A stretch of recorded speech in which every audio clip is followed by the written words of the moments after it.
theyeshiva.net.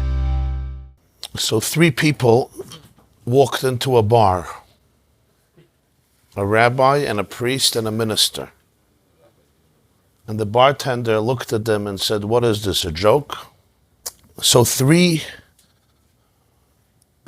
dimensions of a person enter into a marriage. It's not quite 3 people, but it is 3 people. It's 3 layers of a person. 3 dimensions of a person, 3 aspects of a person enter into the relationship. One is called the pnimi, and one is called the makif, and one is called the makif l'makif.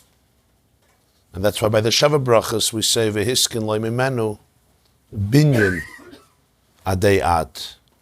From all the expressions, the expression that's used is it's a binyan, an edifice, and adei ad, it's an eternal edifice.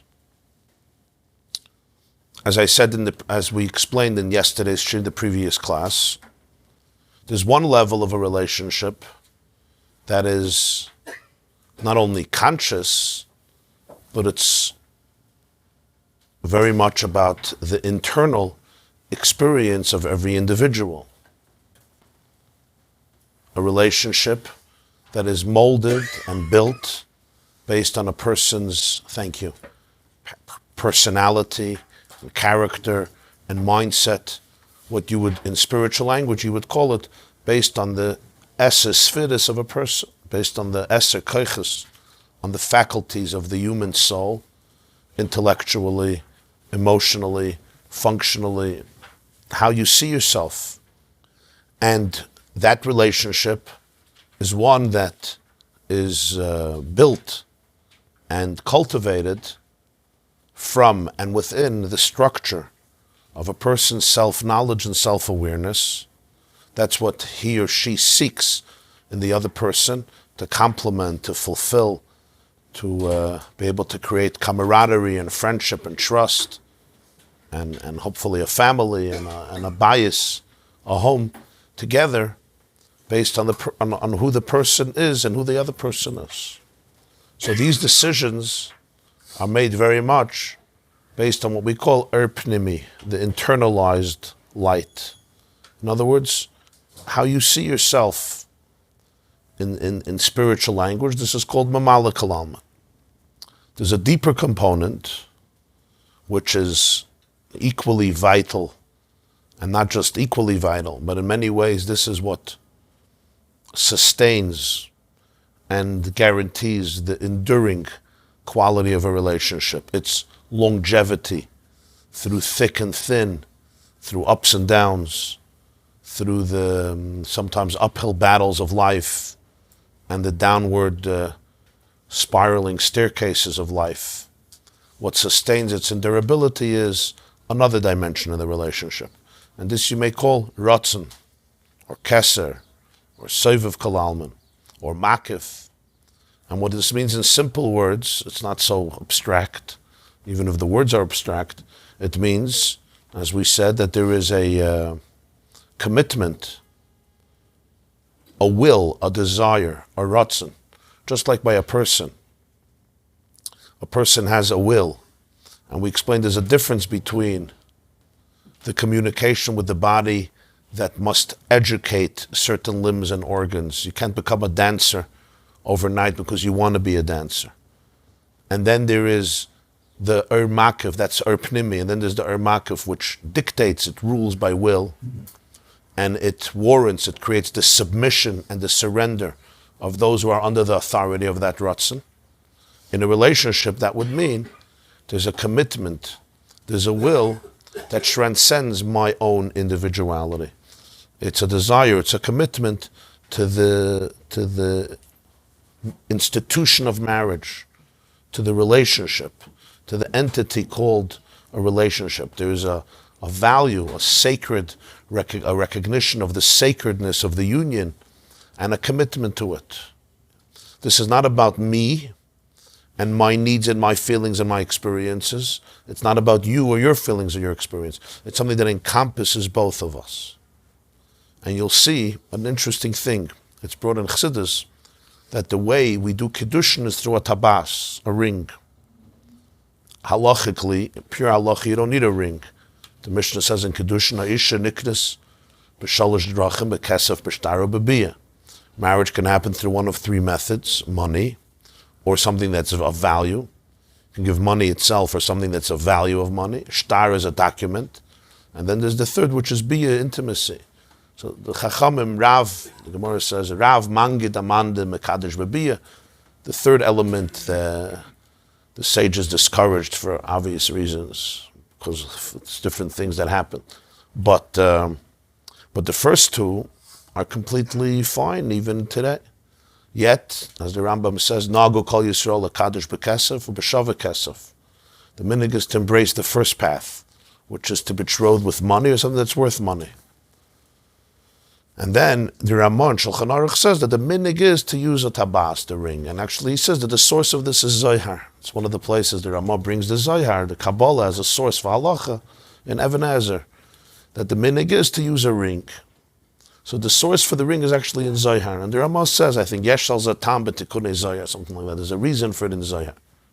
So that became the minhag Yisrael. One of the deeper interpretations is a tabas is a makif. A tabas, physically, a tabas is that circle. And that circle represents something very powerful. After the wedding, the husband, so he puts a makif on her finger. At least according to many traditions and customs, he puts on a talus only after the wedding, not before the wedding. A talus is also a makif. It's a garment, that's the makif levusha.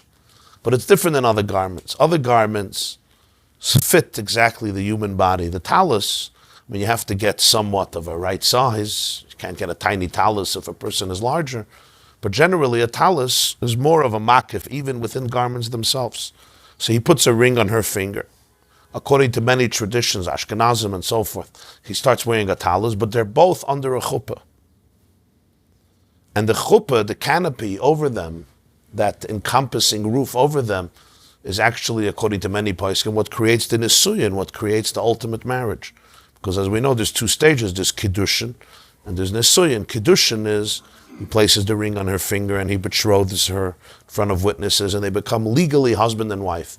But in the times of the Talmud, in the times of the Gemara, there was still a 12-month break after that until they went from stage 1, which is kiddushin or erisin it's called, to nisuyin, which is stage B, when they went into a chuppah and they actually were completely married and they moved into one home and they started to live together as a husband and a wife, which took usually 12 months between the marriage, the betrothal, the kiddushin or the erisin it's called, and the nisuyin. Today we do the two together. Under the same chuppah, you first do the kiddushin, and then they take a break. That's the reading of the ksuvah, the break. And then after that is the sheva brachas, which always comes with the nisuyin, not with the kiddushin. So you have that chuppah, which creates the nisuyin. According to some poskim, it's the yichud room later that creates the nisuyin, being together in an exclusive room. What does all this represent? What all this represents is there's a makif. The ring is the makif, and the talus is a makif, and the chuppah is a makif. And in the beginning of the chuppah, just like he puts a ring on her, she also, there's the tradition that the kala creates a makif, literally a makif. She goes around 7 times, 7 circles, creating a makif around the husband. So he creates a makif on her, she creates a makif on him. The chuppah creates a makif on both of them together. So it looks like, Stam and Hagim tradition, but the truth is there's a very profound idea here. Profound idea here is that a relationship must have an pnimi. An pnimi means an appreciation in terms of individuality. This is going to be great for me. This is going to be great for you. Ein mekatchen es ha'isha ela midaita. Marriage also has to happen with the consent of the woman and the man involved. Why is consent so important? Because if there's no consent, the relationship can't be a genuine relationship. If it's forced on me, it can't be a real relationship. It's like a dictatorship, or it's extremely painful, disheartening. So there has to be the element of pnimi. What's pnimi? Pnimi is that I can appreciate it. It makes sense for me, and that's why One shidduch for one person is not a shidduch for another person. What do they call it? Chemistry. You gotta have chemistry. And chemistry is very much a very individual thing. And if you'll ask somebody, so why did you choose this man or this woman? Well, he's very special, or she's very special, or she's very kind, she's very wise, he's very kind, very wise. There's a lot of kind and wise people, but there's something there. There's a epsanakuda there. On one level, it's rational. What does rationality mean? Rationality means, I saw, I checked out, I examined, I thought about it, or in other communities, my parents thought about it, but hopefully somebody thought about it, just not, chap lap. And that's on one level. But there's also the commitment, and the commitment is one that transcends the individual. That's what makif means. Makif means it encompasses you and is transcendent. That's called an makif. And makif, again, doesn't mean it's not inside. It's inside, but it's beyond the parameters of the inside. That's why we call it a makif, which is a metaphor for a light that transcends the individualized, custom-made energy that fits your individual parameters and personality. I should say, in parentheses, just a sociological commentary, that sometimes the makif, which in many ways is the blessing of a marriage that is based on Jewish values, right? It's the blessing of it because that's one of its secrets of endurability, its longevity. Like we learned, food gets depleted very fast. You eat it, and then tomorrow you need a new meal. Even if you're not a big eater, you don't need to eat more. But even if it's once a day, it's only once a day. Tomorrow you need more food. You need more food. A person got to eat every day. If you skip a day, but you still got to eat, you got to need a new meal. It gets depleted. The makiv doesn't get depleted. The lavush, people wear the same garments for weeks, for months. And for this, you have to share similar values. If you don't share similar values, then indeed you don't have that. If it's only based on how I'm feeling and you're feeling, well, tomorrow we're feeling differently. In a year, we're feeling differently. And that's what happens so often, because people constantly are changing. The pnimi is always changing. The makif, the chuppah, is an overarching element that could unite them. In parentheses, what I wanted to say is that it's very important to emphasize that, but it's also important to emphasize the pnimi. And you understand why? Because sometimes people only emphasize number 2 and not number 1, and they completely disregard and don't take seriously the inner personality. How this engagement came about. And the person told me that there's really no interest. It was just, it seemed right, and people said so many good things. And I'll be Torah, a man could technically have more than one wife. Like, we don't do it now. But how does this apply to that? Like, I have a makif, but the way he does the makif on her, but then he could take a single. How does that work? More expensive. There's a lot of makifim. There's a lot of makifim. 7 akafas, that's good. The truth is 7 akafas, it says, there's the makif of chesed and there's the makif. Every hakaf is connected one of the midas, right? You see in the text of the hakafas. The first one, An Hashem Mashiach, An Hashem Etzlichen, and the second one, L'chaz Rayim Gvura, each one. The third one is Yaakov Avinu, it's a Tiferes. So there's the makif, in each of the midas, there's the makif of chesed, the makif of Gvura. There's something called makif haprati and makif haklali. Like the ring is a makif prati, the talus is a makif prati. The going around 7 times, the chuppah is a makif klali. In makif itself, there's many states. So I was saying, somebody called me and the person said that they were told after the wedding everything will work out, even though you're not interested now and it doesn't really look like a fit, but he's a good person. Now, I hope it's true, and I'm sure sometimes it happens, and hopefully it will happen and they'll have a beautiful life together. But it's very, very sensitive to tell a person to enter into a marriage without a person feeling good about it, feeling wholesome about it, feeling confident about it, unless you really know the score of it and you have you're privy to some information. about the person. Maybe they're dealing with some fear that they just have to overcome.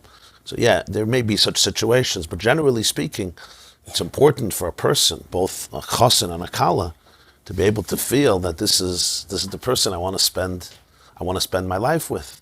There is, of course, always a leap of faith.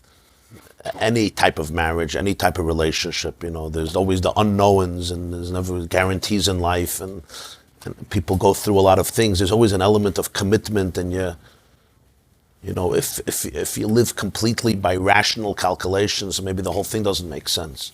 But generally speaking, there still has to be a component of what we call pnimi, and that comes together with following it on makif. And an makif is what protects the union. It's what protects the relationship. There could be a very serious conflict. There could be a very serious disagreement. A marriage can go through a crisis. Many do. And what's the glue that keeps it together? Often the glue that keeps it together is this overarching commitment that is transcendent. A commitment in practical terms, a commitment to the institution of marriage, in simple mamash, a commitment to God. Common values. See, people are not. There's people who are religious and have miserable marriages. There are people who are not religious and have good marriages. It's not always dependent on each other. Referring to common values, common values is very, very important. But I'm talking about a type of common value that allows people to be committed to each other, even when there are deep challenges in terms of working out themselves and their place in the relationship. And a person could get that from many places. Sometimes people grew up in homes where that was very emphasized, or they had parents who were living examples for that, and so forth. Generally speaking, and of course there are exceptions, generally speaking, one of the reasons that in the more religious communities there's less, the marriages are last more long term, and the percentage of divorces are so much smaller. So some like to say it's only because religious women are scared to get divorced because of the stigma of the community, and they also can't support themselves, and all these types of things. I'm sure that plays a factor, but that's not the ultimate reason. The ultimate reason is because the lifestyle and the convictions and the values are one that emphasize in a very, very powerful way the sacred value of a relationship, of a family, of a marriage, a binyan, a deyad. That is an ultimate Jewish value, maybe one of the most ultimate Jewish values, if not the ultimate one. The fact that God says in Parshas Bereshis, the first time the Torah says that something is not good, first time everything is good, toiv, alt is good, everything is good. There's one thing that's not good. You remember in Parshas Bereshis, loy toiv heyoisa adam lavada. The first thing that God believes is not good is that Adam is alone. That's not good. Not good for men to be alone. The rest, not good for men to be alone. So that's the first loy toiv. That becomes a very, very deep value. Does everybody have that value? No, not everybody has. Are there secular people who have that value? Of course, many of them, and for thousands of years, these traditions were entrenched in society very deeply. Modern era, these traditions have been a little bit neglected, or a lot neglected. So it affects marriages. It affects marriage because marriages often need sacrifice and commitment. It's not always a smooth cruise on tranquil waters. I mean, halavai it should be, and I hope for all of you it's that way, and for all of us, but it's not always that way. There are bumps. Even in good marriages, there are bumps, and kol shekain when there are more challenging marriages. So that's what the makif represents. There's different types of values. There's deep values and there's shallow values. The Torah is very deep value. Then a couple likes to go out and eat hamburgers. That's a shallow value. Or they like to go, skiing or something else. Yeah. It's more not as strong. The value really. You're right. If the only shared value is that they like to eat hamburgers, or go to the movies, or go skiing together, I mean, it's a great thing that they like doing these things together. but I don't know if it can sustain all the elements of life. I mean, if you could stay on the ski slopes for 50 years, that's great.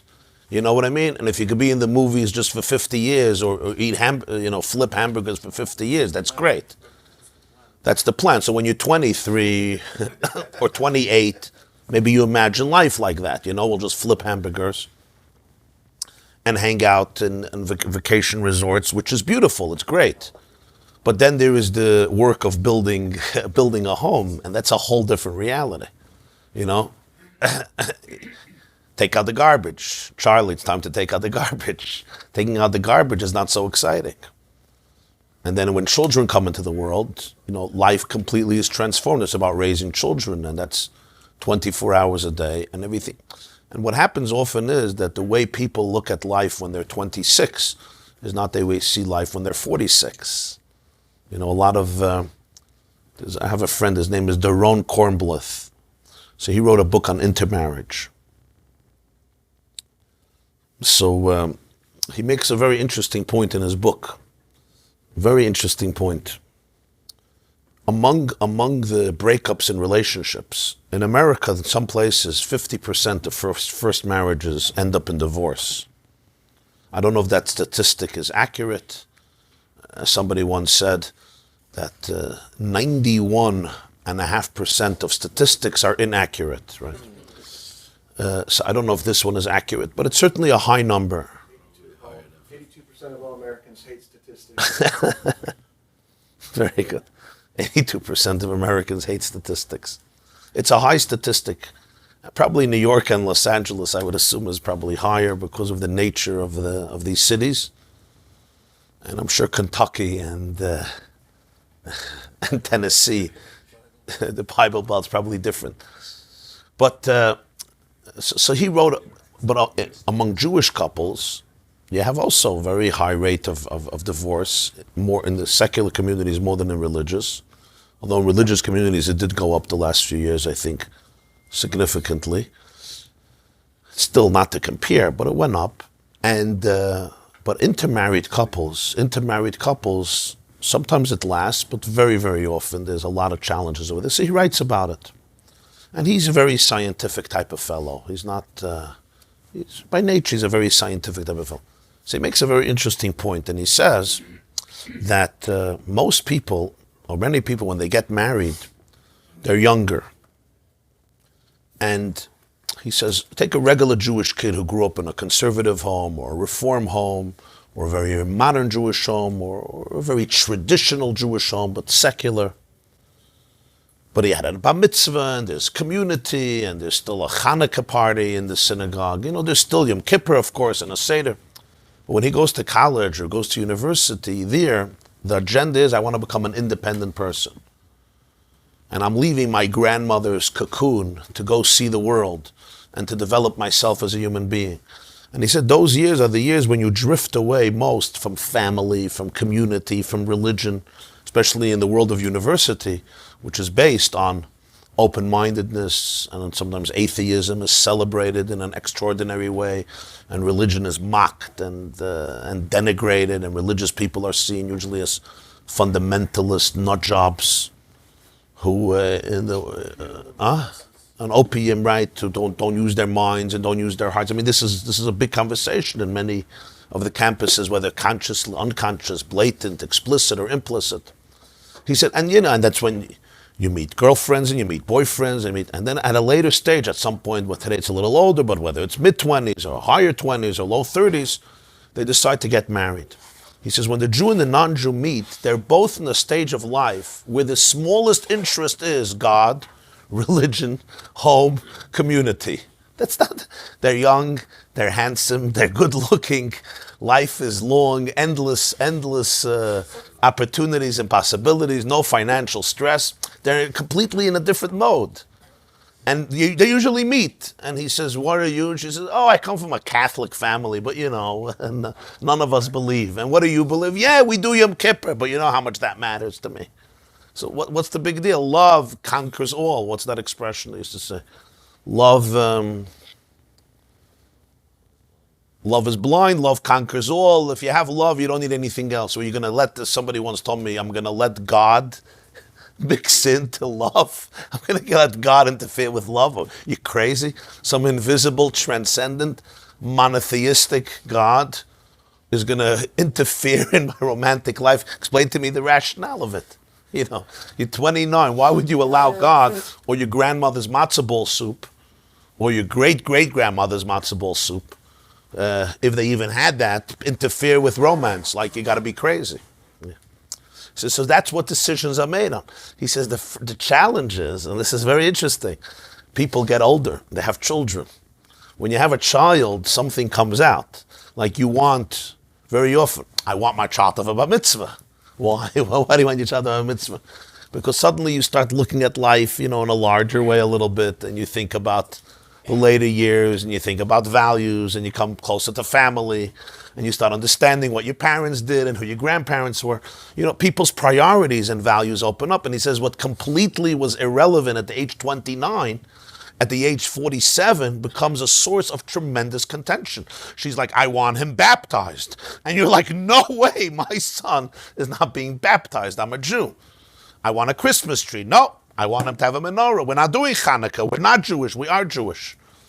He says, and the conversation breaks down because suddenly people see that the priorities that they rejected are really very, very much part of them. So he says, the problem is that they're making decisions when you're not thinking about what you're going to look like in 15, 20 years or 30 years from now. Your kids grow up, you're probably going to want to give them some type of identity. It may not come out, but it may come out, very likely. And there's a lot of conflict there. In any case, so here is where the makif becomes extremely valuable. That's stage 2. And that's the talis, that's the ring, that's the chuppah, and so forth. Stage 3, we spoke about 3 people who come into a bar. The third layer, this is makif l'makif. And makif l'makif, this is what we call miyadeya. This is beyond das. This is not the levush, this is not the talis, this is the bias. We call it the home we built together. The home we built together, vihi beischa kebeis peretz. The bias is something that transcends not only the two individually, like a chuppah, or like a talis, or like a ring. And in fact, that circle is not only graphically, physically looks like a makif. Also, mathematically, it's interesting that the dimensions of a circle, we still cannot comprehend mathematically, what we call the equation of pi. The Mishnah says in Eruvin that kol sheyesh b'hakefai, kol sheyesh b'rachboi, kol sheyesh b'rachboi shloisha tfachim, right? Yesh b'hakefai shloisha tfachim, shisha tfachim, which means what's called pi, that the circumference of the circle is 3 times the diameter, or 6 times the radius. Diameter is the width of the circle. If this is the circle from one end till the other end, the circumference, the eagle, the circle, round to round, is going to be 3 times that size. And it's very, halachically, it's very relevant in the halachas of Eruvin. It's a Mishnah Masechta Eruvin. But as the Rambam right away points out in his spiritual Mishnayos, that this number is not accurate.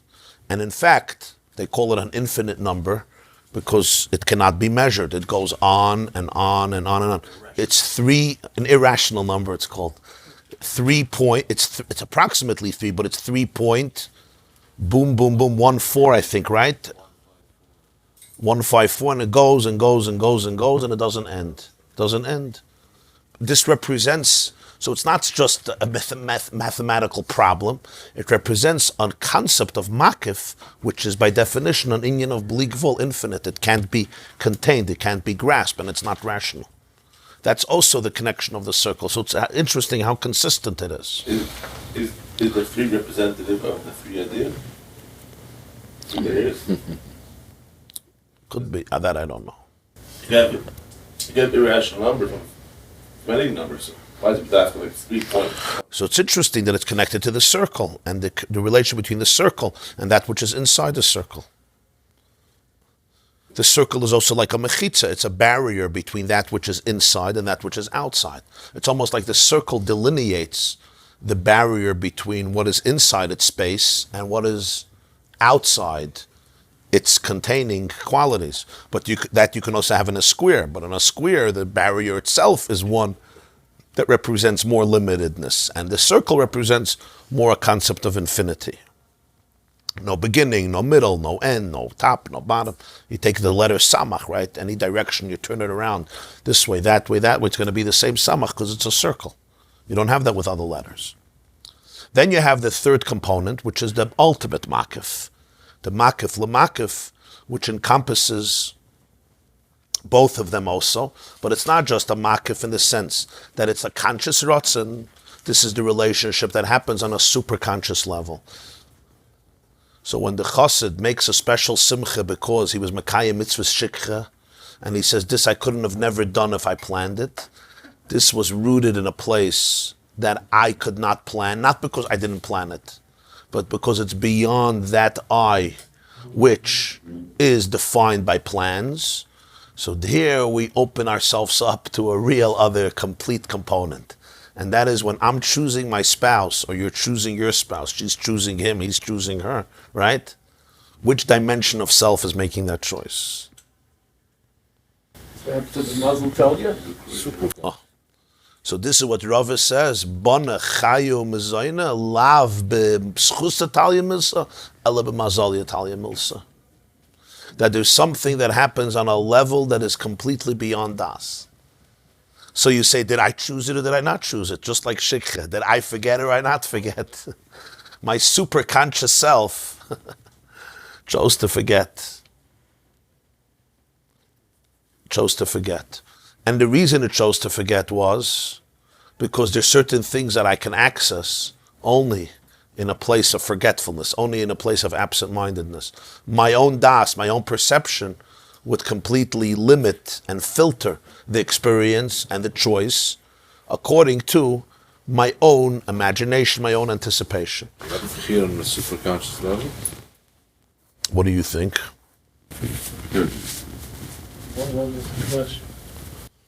He asked if you have Bechira on a superconscious level. Do you make choices? They all come from They all come Esther agreed to marry Achashverosh. That was healthy. Perhaps you, Yes. perhaps you have choices, but it's a different type of choice. It's a completely different level of choice. So that's what we call unconscious. That's one unconscious we make sometimes choices. Unconscious choices. It's perhaps a choice, but it's a completely different level of choice. But still, for example, with health, you'll have the Ratzon component of health. Rav Chisda, who outlived Rabbi, maybe he ate better, maybe he didn't eat better. So no one will deny the Ratzon element. But the point is, beyond that, there's still a Right. supra Ratzon. Right. Yeah. And this level of marriage, if I'm planning for it, it's not going to happen. There's what you plan for, and you have to plan. That's ar pnimi. There's what you commit to and you want. That's ar makif. And then there is the ratzon that is even beyond the ratzon. He calls it raiva the chol raivan. The ratzon beyond the ratzon. It's makif even lagabi ratzon. It's not even processed within the conscious of the person. So here it's at my core. I choose your core in a place that transcends my consciousness of it. And this is connected to the very deep dimensions, the deepest dimensions of the person's soul. This is a whole different level of the relationship. And that's what we explained. That's what happens with Yaakov and Rachel and Leah. Yaakov chooses Rachel, and he will marry Rachel, but who does he actually end up marrying? He ends up marrying Leah. Was Leah meant for him? Of course Leah was meant for him. But the only way he can get Leah was if he didn't know he's getting Leah. On a level of das, he chooses Rachel. Chemistry. On a level of chemistry, Yaakov chooses Rachel, not Leah. So the only way he chooses Leah is by not choosing Leah. It goes beyond das. The Balatanya says in Torah Vayetze, who makes the switch? Lava. Lavan comes from the word loiven ha'elyon, the source of all whiteness, which is called Pnimi Sakeser. Atik is called Lavan ha'elyon, the highest level of whiteness. The Arizal says there's no less smaller b'hayatika, there's no left, there's no gvura. And Atik, whatever that means, it's not for now. It's the ultimate whiteness, the truest color, the source of everything. Lavan makes the switch between Rachel and Leah. Well, the women always somehow are like we have it also with Rus and Lloyd to do. The women can deal with it better than the men. It's just like Yitzchak. If Yitzchak would have known who he's giving the brachas to, right? Same thing. It would have been brachas that come through his das. He didn't know who he's giving it to. He thought he's giving it to Esav. So the brachas to Yaakov were coming from a place that's l'mayla min hadas, beyond das. The same is true when it comes to children. This is a very sensitive topic, and a very real topic in life. There are the children you plan for, the children you invest in, the children you watch growing up and you anticipate this type of child, that type of child, this type of nachas, as they like to say, this type of nachas. But then there's a whole other dimension. Children have journeys. Are the parents guilty or the parents not guilty? Parents could blame themselves from today till tomorrow. Jewish mothers love blaming themselves for all the decisions of their children. But it's not always that way. It's not so simple. Like I told you, the two goats of Yom Kippur were identical, but they ended up in different places based on a goyrel. Different souls have their journeys. And the key in life is not to remain stubborn and put your heels into, dig your heels into the sand, your claws into the sand, and saying, this is it. It's either my way or the highway. In other words, we create a very limited, narrow place. I can accept you inside of here, and if you're outside of here, I can't accept you, and the relationship is challenged. The ability of a parent to reinvent themselves is a very, very courageous act. The ability to be able to understand that sometimes your child is on a journey, and what your child needs more than anything else in that journey is a ticket and somebody to pay for the ticket. Is a loving parent who is emotionally present in the life of that child. Sometimes parents have an opposite instinct. They're repulsed, they run away, they reject it. Child is not fitting into that structure, so the father, he comes home and the father runs upstairs to his bedroom. He doesn't want to face him when he comes home at 1 o'clock in the morning. But the truth is, it's very painful, but that child needs the father more than any other child. He needs you more than anybody else. It's hard because we don't want to be confrontational. We don't want to scream. We don't want to lose ourselves. We don't want to get angry. We don't want to say stupid things. It's very deep avoida. But here I have to remember, it's lav b'schus Talia milsa, ela b'mazal Talia milsa. Mazal Talia milsa means there are sometimes relationships that are inexplicable. There are journeys that are inexplicable. That's what Mordechai says, Miyedei, I don't know why you ended up by Achashverosh. It's not always al pi das, not because it's disconnected from you. This may be your ultimate calling. This may be where you will find your ultimate self, which is what happens. What happens is when you open yourself up to that, you find within yourself places that you have never known about before, because you only knew about your conscious self. You never knew about your superconscious self. So sometimes I plan everything, but then there's another plan. The I that plans it is beyond the I that I know. It's an I that is rooted in the ultimate, mysterious, divine I, and over there my journey takes me to different places. My marriage takes me to different places. My children take me to different places. Now, this is not romanticizing chas v'shalom challenges and crisis and so forth. What it teaches us is that a person has to be able to face life on all three levels, on an pnimi, and an makif, and a makif like makif, and with a certain sense of serenity and courage and conviction. How can you face makif to the makif? Being accepted.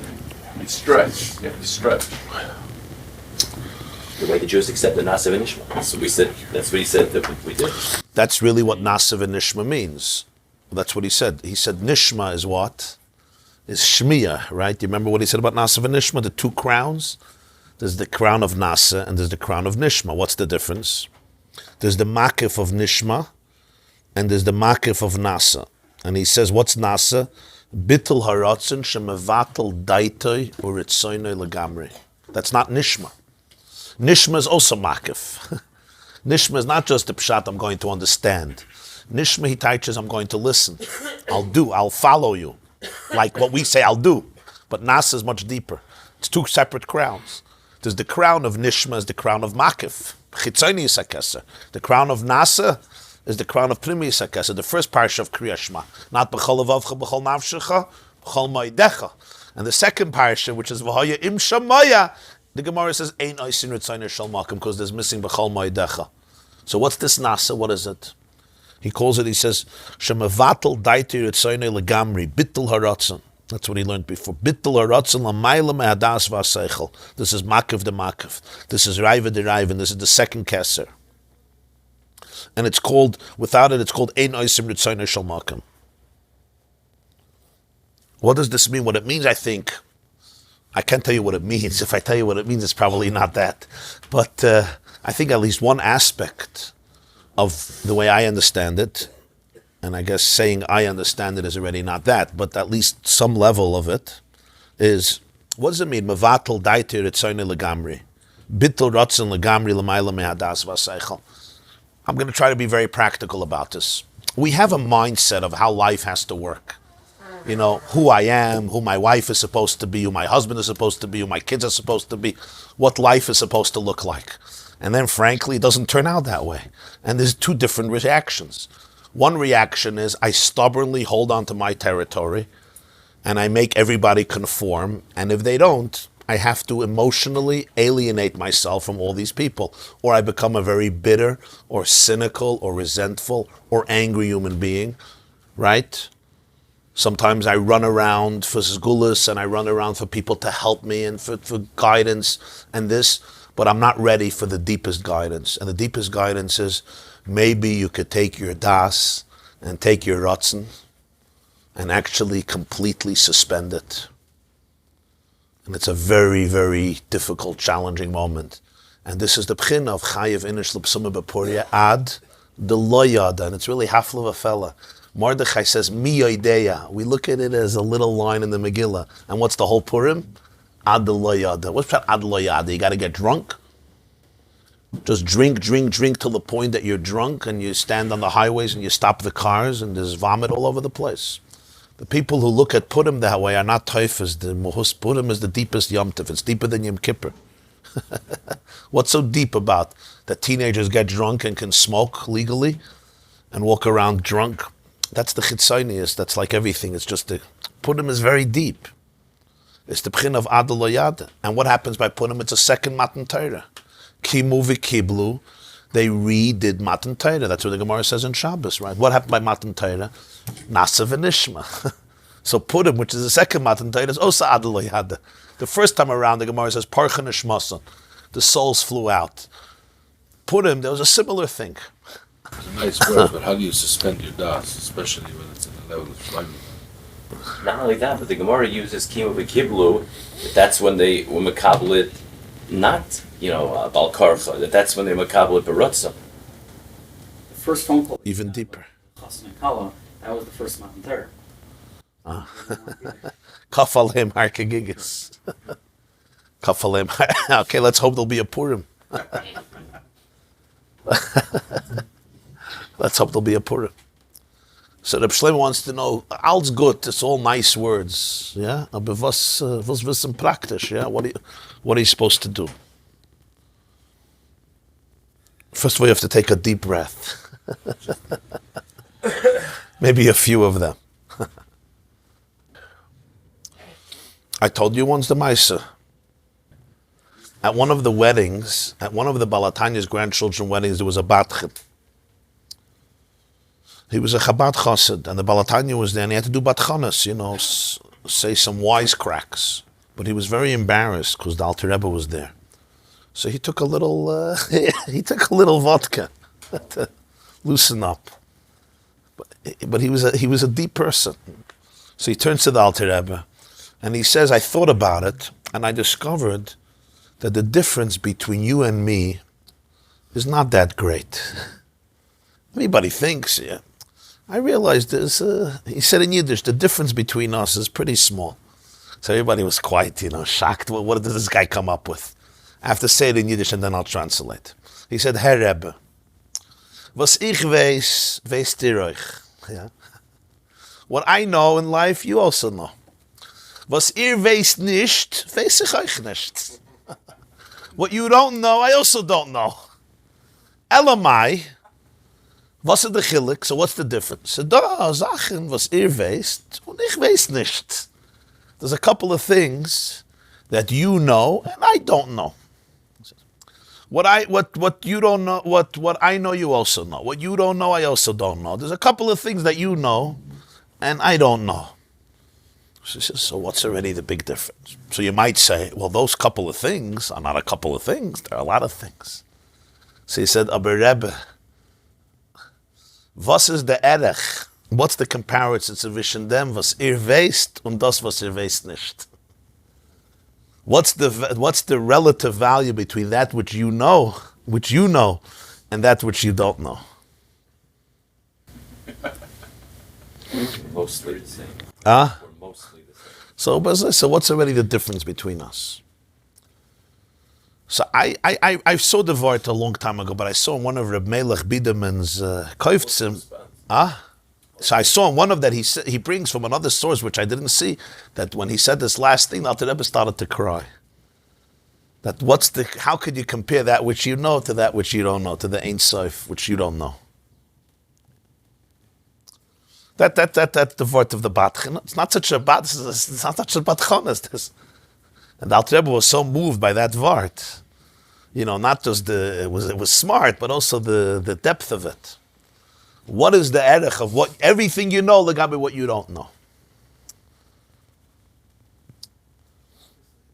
Tachlis hayediyah shaloi neida'acha. That's what the B'chinas Olam says. The ultimate knowledge is, the greatest knowledge is that I don't know. What does this mean in a person's life? It becomes a very powerful moment of healing, actually. A person faces a situation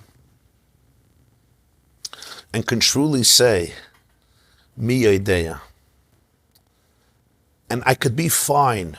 I don't have to wrap my brain around it. I don't have to figure it all out.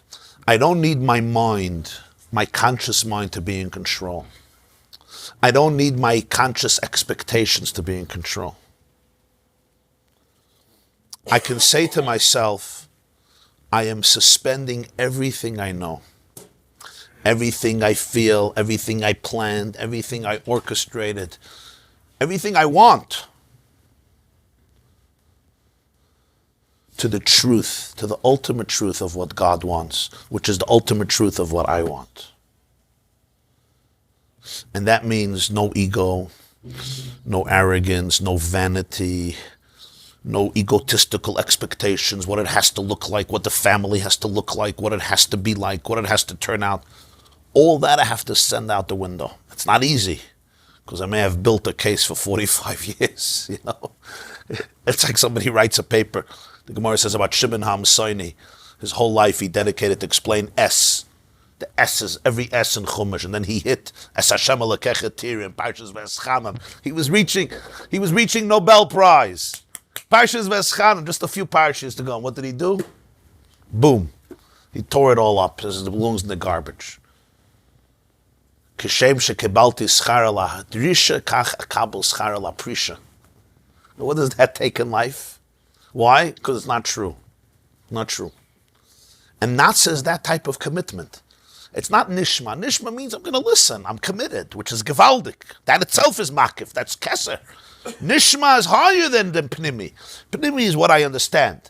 Nishma is the makif, but Nasa is a deeper makif. Nasa is bittul hadas legamni. That sometimes I have to completely take my mind, the way I figured it out, the way I understand it, the way I plan it, even from a spiritual perspective. We're not talking about from an egotistical perspective. and suspend it. Not because we don't believe in the human mind. Of course we believe in the human mind. We value it. We cherish it. But because there's dimensions of reality that completely transcend it. And if I go to it with das, I'm going to get depressed and stuck and entangled and encumbered and trapped. Mind and even Ratzon can become here a trap. And you have to say, I have no das here and I have no Ratzon here. I have no, it's beyond me. In fact, I'm in a state of shikha. This is called conscious shikha. You know what conscious shikha means? I'm in a state of, what's the nikud of shikha? What's shikha? Shikha means I'm not here. Couldn't I be here without being here? So for men, Loit had to be asleep because he couldn't be here without being here. And Yehuda couldn't know who it is. And Boyaz couldn't know exactly what's happening. And everybody had to be in a state of shikha for Mashiach to be born. That's where Geula happens. Behesach hadas. Now, it's very, very humble. This is the most vulnerable experience in life. Because the ego gotta completely go. And I'm not talking about the stupid ego. I'm not talking about a primitive, hot-tempered, narcissistic meshugana. I'm also talking about him. He also gotta be mevatel his das and ratzon. And we have a tinge of that. But I'm talking about a person who's a meshugana mensch who has crazy ideas, and your kids are not gonna fit into your crazy ideas. We're not talking about that. That person too. But sometimes I have to figure out that all ideas are crazy because they're ideas. All ideas are crazy. It's even true, in the second, Einstein, what they say from Einstein, Albert Einstein, he said, there's no invention is possible in the world if you're not ready to question and delegitimize everything. In other words, if you're stuck in any paradigm, that's going to be your paradigm. There has to be an element of shikha. An element of shikha means I have to be able to put a question mark. And those are healthy question marks. What does bittul hadas v'ratzon mean? When I'm supposed to shoot my brain? Chas v'shalom. I don't have das anymore. I should become a drunken alcoholic who's intoxicated and inebriated. That was the vision of Chazal for a day that's like Yom Kippur. It's like Yom Kippur, Nebuch, we have to fast. Put him. Okay. Let the monster come out of the closet. What do they take the sack out of the bag? Everybody. It's very deep. It's an inyan of miyadeya. It's adel layada. Adel layada means bein adel layada ben araham labarach mardechai. Surrender. Huh? Surrender. Yeah, but not surrender from a place of depression. Yiyush. It's a whole different thing. It's not surrender in the sense of this is a crazy world and I made every bad mistake in life and whatever could go wrong went wrong, and I did everything wrong as a father and as a husband, and okay, shoot me. That we know that attitude. And since I'm not so let's go drink. We know that attitude, right? And by the way, that attitude is very painful, which is going to lead to distractions because it's a very painful place to be in. This is coming from a very deep place of strength. Everything right. Still mevatel. It comes from, why are you laughing? An American would say, it's me, take it or leave it. Yeah. And this is also not about becoming a shmata and a valueless person and just like, okay, I'm just stupid. Sometimes you'll hear Jewish arguments, right? The husband will tell his wife, okay, I'm stupid. You're right. I'm stupid. I will forever be stupid. You run the show. That's not called bittul. That's called basically saying you're impossible. You're never going to accept me, so let me give up before I'm out. We're not talking about that. I'm stupid, you're right, you're brilliant, I'm an idiot, I'm a moron, I know nothing. Okay, let me go live in another house, I'll come visit you next year, Purim, when I'm drunk. Now, this is not bittul. This is called escape, anger, you can't deal with your issues. It's a whole different Indian. This is very deep. You stay here. Fakert, you don't run anywhere. You're completely here and you understand that you don't understand. You understand that you have to surrender your perceptions of life, of relationships, of the future, to a place that is beyond perception, because perception is just our way of containing reality based on our prisms. and our prisms are limited. And it starts in the source. Atzilus is everything. But it's the way the divine is manifested in structure. And even Ratzon is the Ratzon about structure. And then there's the Ratzon Liratzon, which is called Pnimiyus HaKeser, Atik, which is called B'china Tachtoina Shebematzil. And sometimes life opens you up to that place. And actually there lay the greatest opportunities. Over there is Mashiach. Over there is Geula. Over there is infinity. Over there is also the ultimate source of Nachas. But it's without expectations. And it's without trying to figure it out. And it's without trying to protect my ego, which I'm trying to protect because I'm afraid of death. If I give up my ego, what's going to happen? I'm not going to be a person. Actually, I'll become the person I'm supposed to become. Because my I will yield. What do they call it on the highway? Yield? Yeah? Yield, right? My I will yield to the real I, which is beyond the filtered I. The filtered I, that's what Rava says. Comes to life, comes to children, comes to Parnasa. There's Elbazach with Parnasa.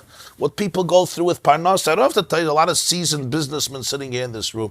I have to tell you about stress. Huh? You want to talk about it a little bit?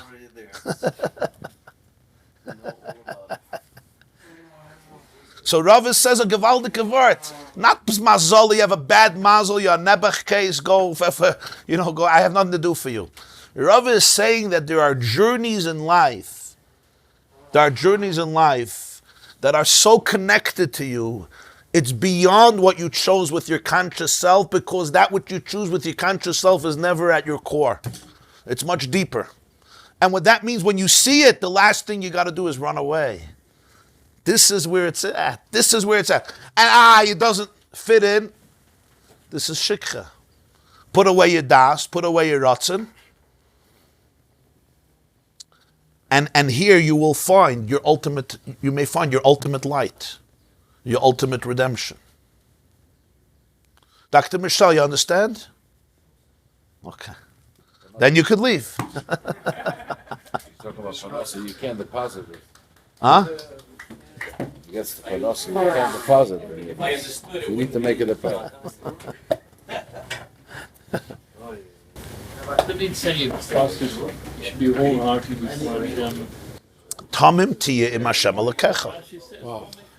Rashi says, Al teilech imai with chkiris and drishas. Same idea.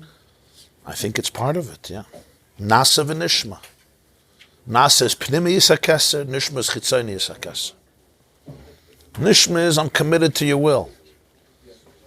Nasa is even bittul haratzon. It's not pshat I have a ratzon. I don't have a ratzon. Ich hab nicht kein ratzon. No, but I want this and I want this. Who are you to want? But not in a bad way, in a good way. I don't know if it's ratzon.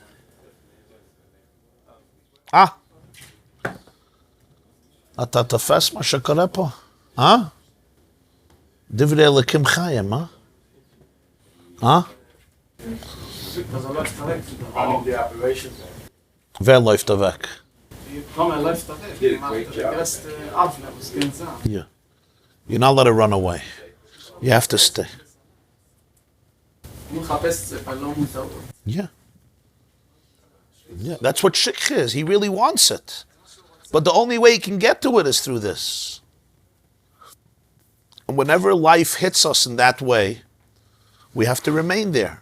We can't run away. And sometimes it's just like you melt away in a river of tears, like a mikveh, and you get washed off, and you break down the whole ego, and you open yourself up to truth.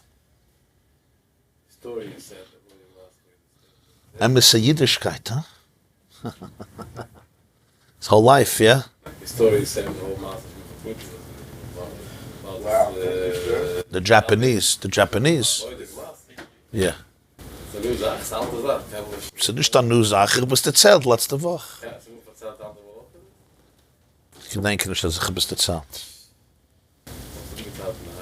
Mensch, das ist wirklich. Hab nur Fälle. Sorry, lass mich die Maske. Mit der Artikel meinte, der Artikel in der Allgemeinen. Ja. There's two points in the story. Was? Somebody made it with the whole story makes fun of Ah, ja. Ja, ich gedenke. Ja, ich gedenke. Jenem Shabbos. Er hat gesagt, mein Tate, Nepotism. That moment on Purim, to get to that level, is it a momentary experience, or is that supposed to then encapsulate? Like every Yom Tov, Purim is a paradigm for the year. Just Purim, we emphasize certain qualities. It's also Yom Kippur, is L'mayla min Adas, Goyrel.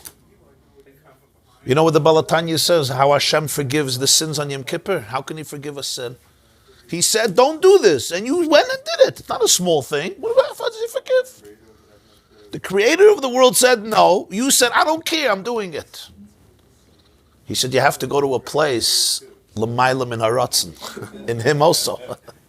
A place that's beyond His ratzon. Over there, forgiveness is. Mitzvahs is Hashem's ratzon. When a Jew is mavatal his ratzon, Hashem is mavatal His own ratzon also. You go to a place that's beyond ratzon. That pshat, it says by Yom Kippur, Lifnei Hashem titaru. So he teaches in Likkutei Torah, Lifnei Hashem means before Hashem, higher than Yud Vavke. From there comes Tara.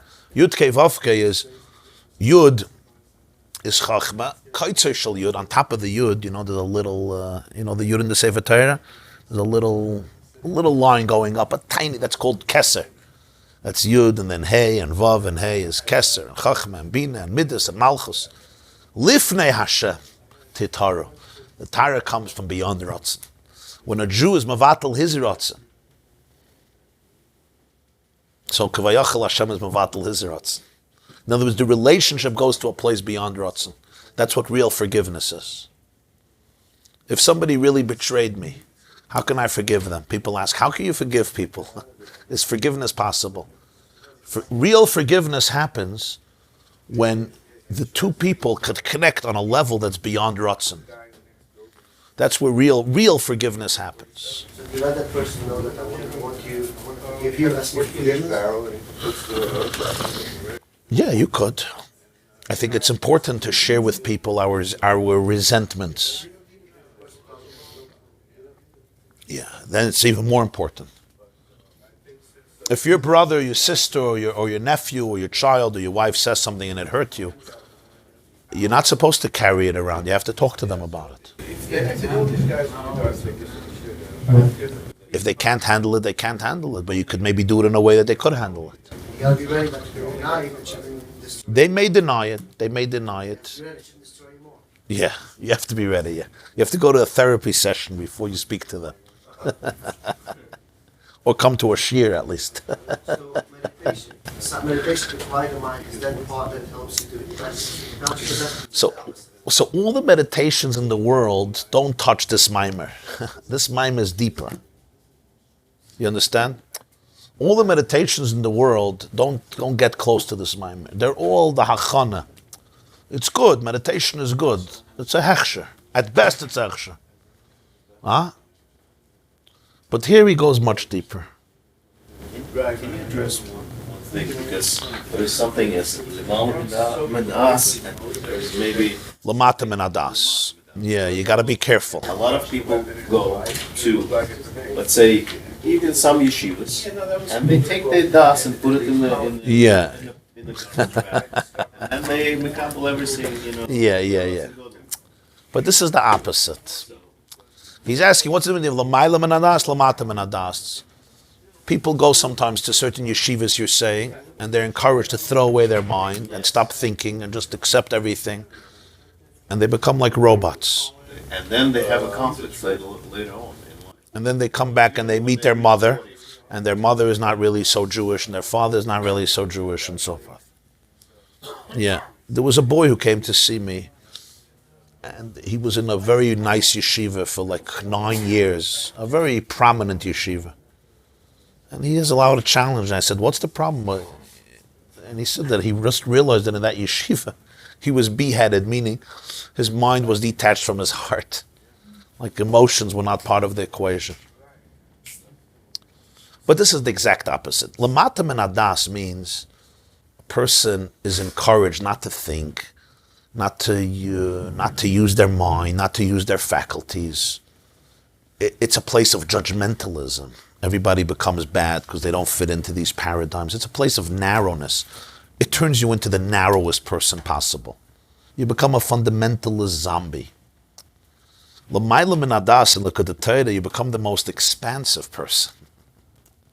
It's a complete opposite trend.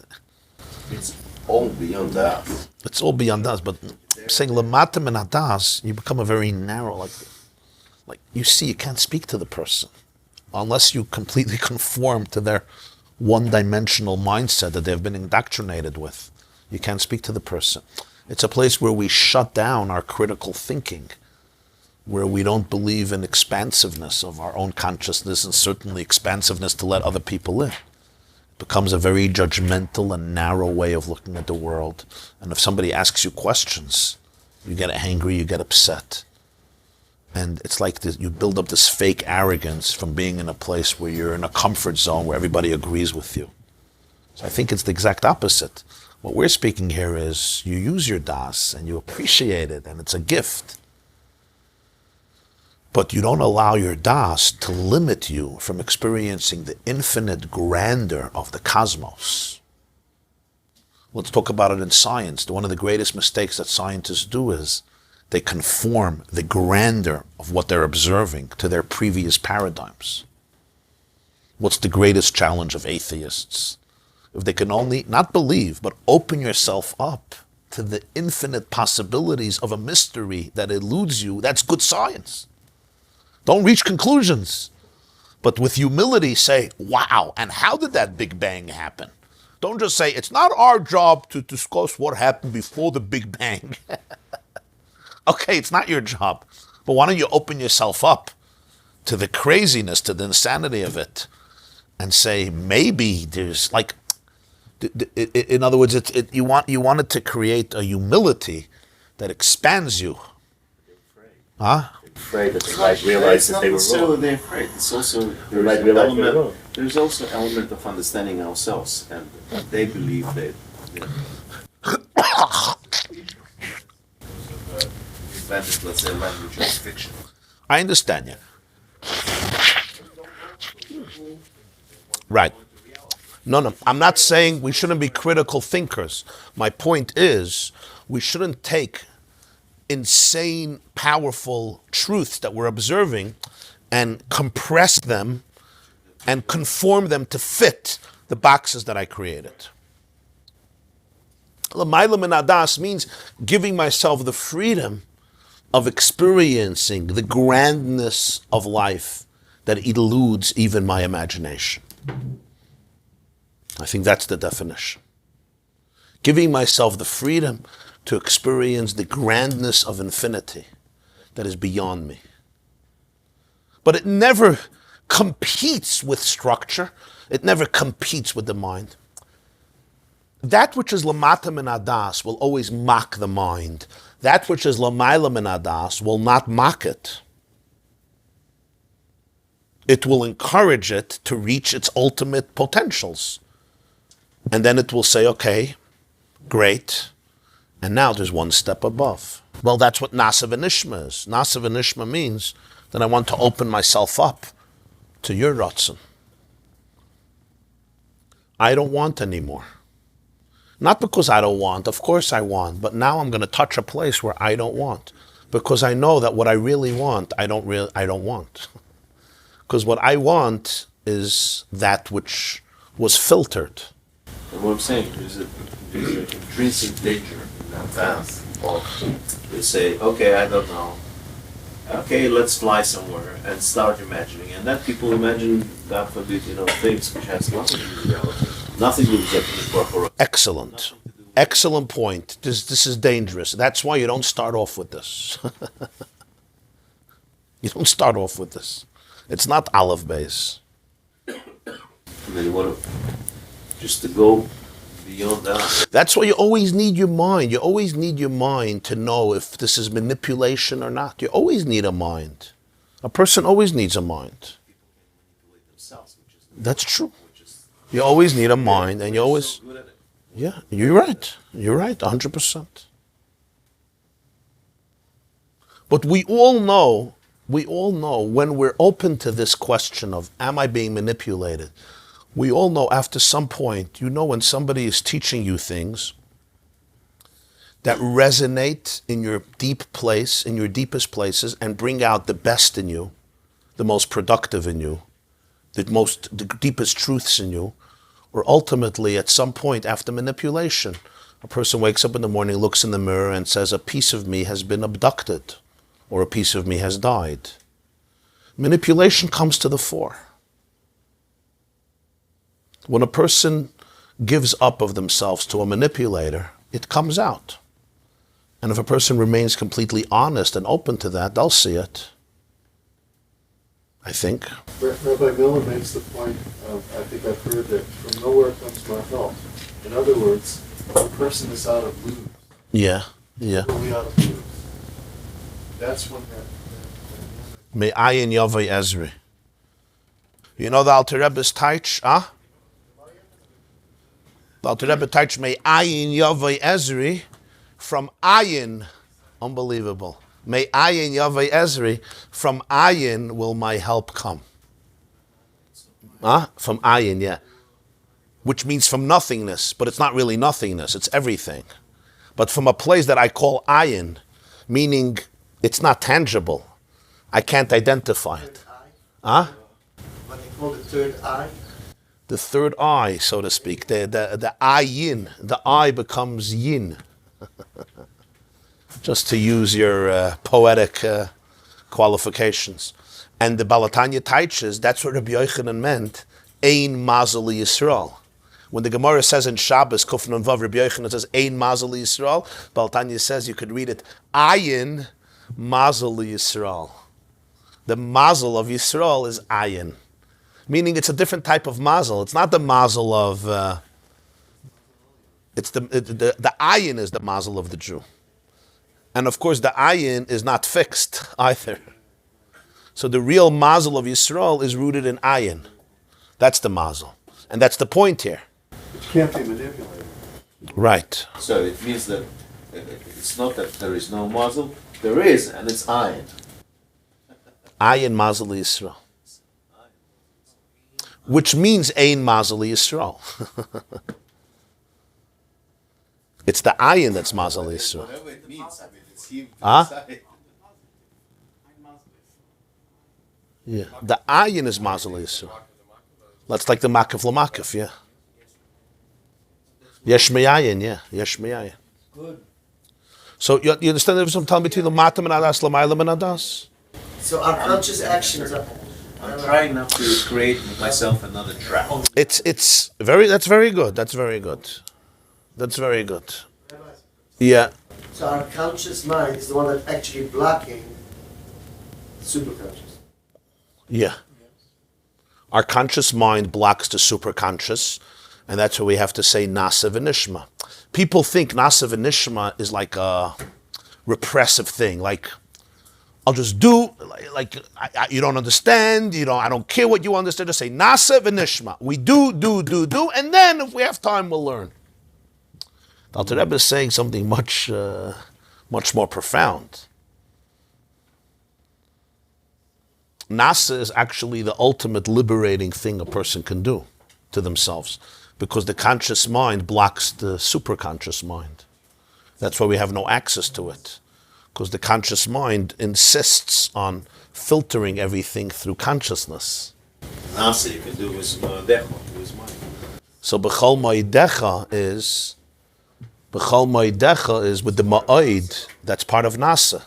That's the first Parsha of Kriya Shema. And what does that mean? It means that I don't have to want. And that's a liberating idea. It's not I don't have to want. I could put that away. I don't have to want. No, but I want. I really don't have to. Now it's very counterintuitive, because if you take that away from me, what's left? What's left? What I want my kids. I want this type of thing. I want this type of house. I want this type of family. I want this type of future. I want to be this type of person. I want I. Right? And because it's very often spiritual desires, good desires, so I don't look at it as an ego. It's like, this is what God wants.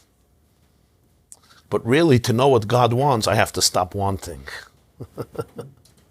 You understand? Because even if I'm in the most sublime state, which I'm not, but even if I am, the I that wants is only a reflection of the way divinity is filtered through Ratzon. When I could stop when I could put away what I want, I don't have to want. And when I don't have to want, in a very interesting way, you can actually start living. You can be fully present to what God wants at this moment. You become more alive, not I don't want, so I'm a dead man. No, you become more alive. When I don't have to want and build everything based on that, I can actually start fully embracing and living in the present. So when you want the eye of Hashem, that's It's very dangerous also. Because if a person, let's say I'm an entrepreneur, if I stop wanting, I close my business. Right, that's why we don't only live in homes. We also eat and we get dressed. There's mazon, there's lavush, there's bias. Wanting is like, it's the most dangerous thing you can do to yourself. That's why you have to know vu und ven. If I'm a CEO and I come into the office, right, and I see there's a decision that is disastrous, I have to be able to call in the managers and say, this is what I want should be done. This is where your ratzon is very, very important. You know your ambition, you know your goals. Here is where will is the only way to go. And you have to give them a commandment. Because there's no time for long, extended conferences and meetings unless you want the business to go down the drain. You get what I'm saying? I'm learning a piece of Gemara. Yeah, be mevatel your das. And I have to understand. That's the mitzvah of Talmud Torah. Understand. Bittul hadas. But deeper than all of this, there are moments in life that call for that. There are moments in life when if I go with das and ratzon, I hit a brick wall.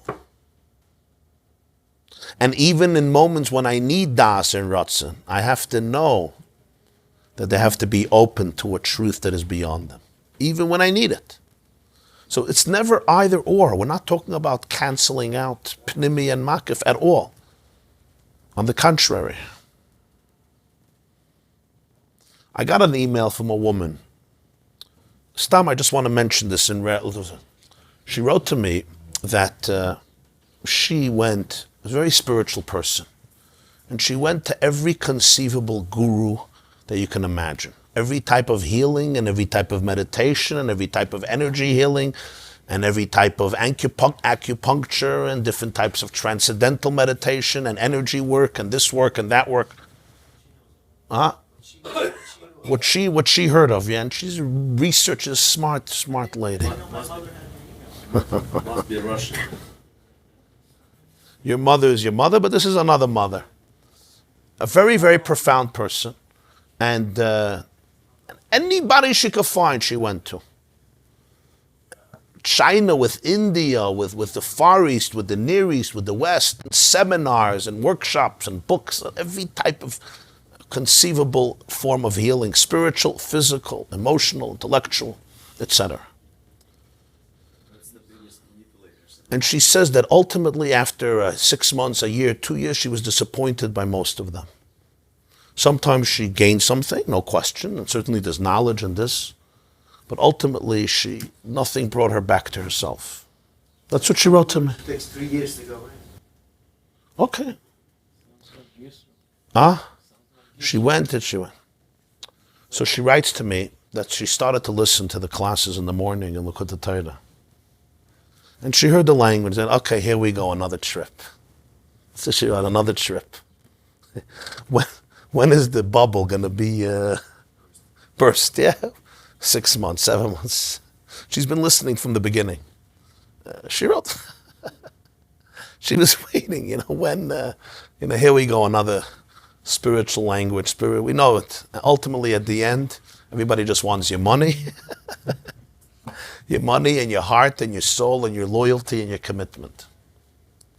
She writes to me, it was very moving. She says, and she made sure that her cynicism was in full gear.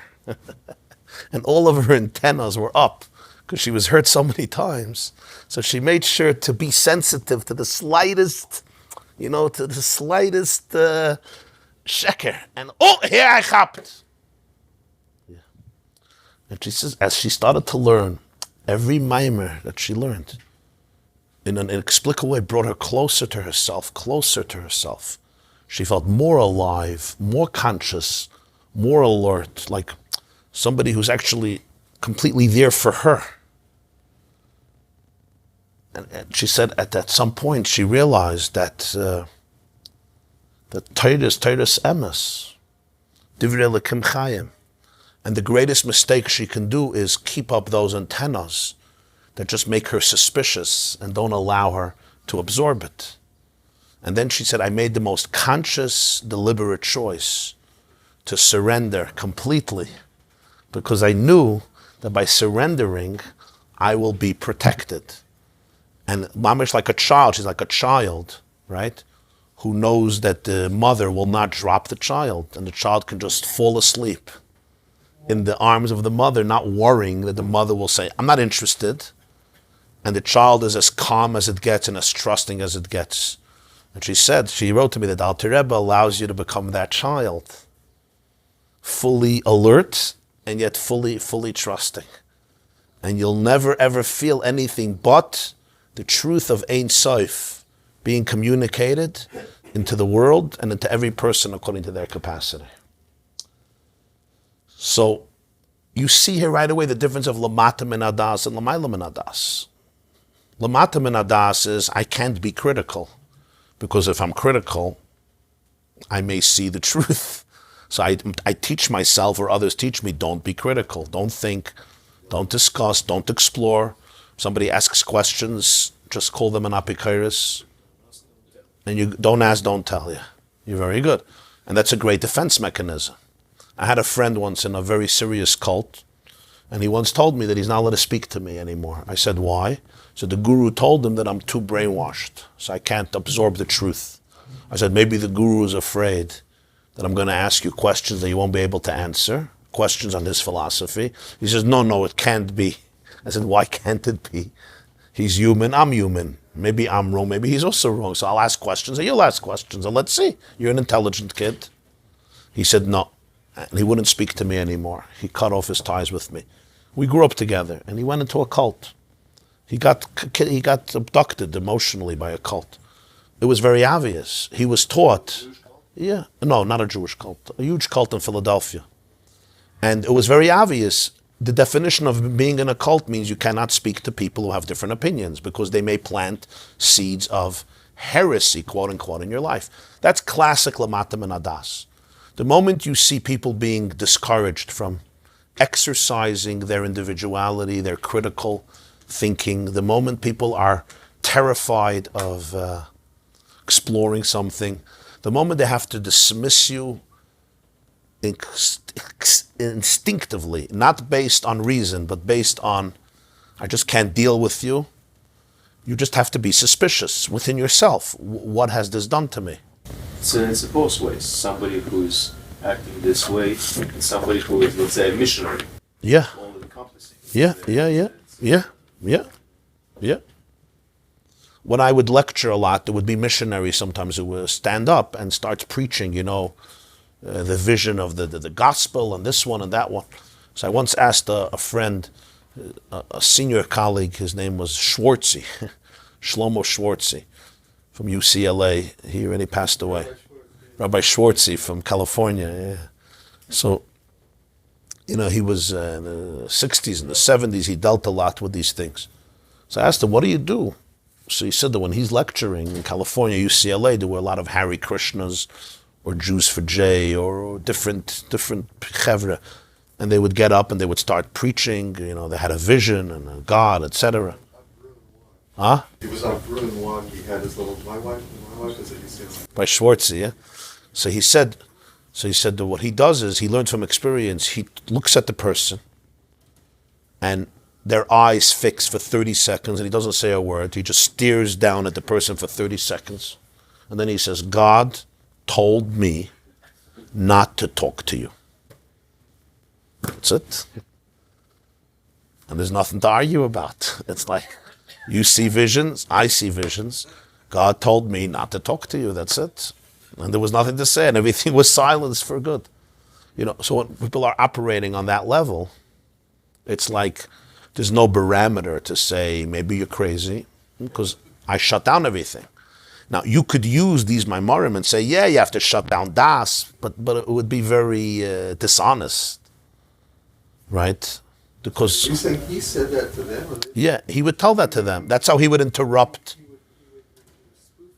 Yeah, that's how he would they'd wanted an endless debate and dialogue, which would take over the whole lecture, and it was impossible. So he didn't want to do anything obnoxious or something that would seem aggressive, you know, throw them out, because it would be very, especially in those days, it would. One says you could argue till the cows come. Exactly, that was the point. Yeah, and they would take over. They would kidnap the lecture. So he would just say this, and that was it. Did you try it? I did it once. Yeah, it worked. It was perfect. Yeah. This class is brought to you by theyeshiva.net. Please help us continue the classes. Make even a small contribution at www.theyeshiva.net/donate.